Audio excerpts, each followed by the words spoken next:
Hey, my name is Aras Baskauskas. I am a winner of Survivor and a yoga practitioner for the last 9 years. I'm also heavy into meditation, and that's my main practice.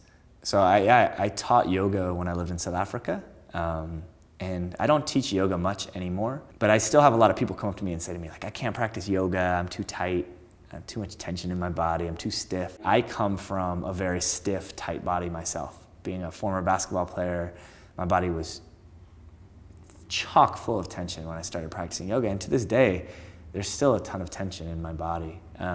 Yoga starts with your approach, in my opinion, and I think you look at each pose as an opportunity.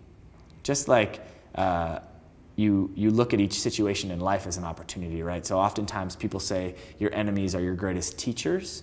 Well, in yoga, you would call tension your enemy, and so tension would be your greatest teacher, right? And so your job in order to learn would be to find your teacher. So your job in yoga is to find your tension. And each pose is designed to reveal different areas in your body where tension's being held.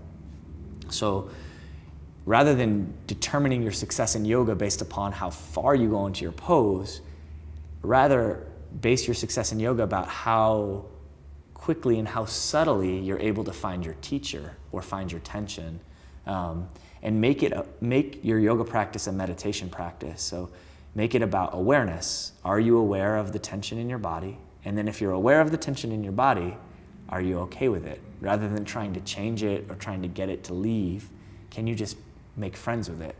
I think that tension is a lot like a narcissistic lover. If you are resisting the tension, it is gonna stay.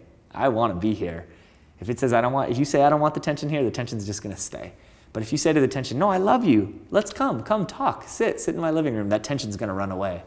And if you can practice like that, if you can practice with a celebratory tone to your practice when you find tension, oh, wonderful, tension, I found you, and really be joyful and grateful about the tension in your body, you'll find it to be a lot more rewarding, and it will have a far greater impact on the rest of your life, as well as help you release a lot of the tension in your body. I see a lot of people practice yoga who seem super flexible, 5th series Ashtangis, but they're still 5th series assholes.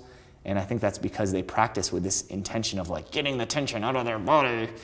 And they don't use the process as a learning tool. And I'd much rather have a body chock full of tension but be full of joy than have what appears to be a very open body, but a dick-headed nature. Sorry for the cursing, but I think it's important to say.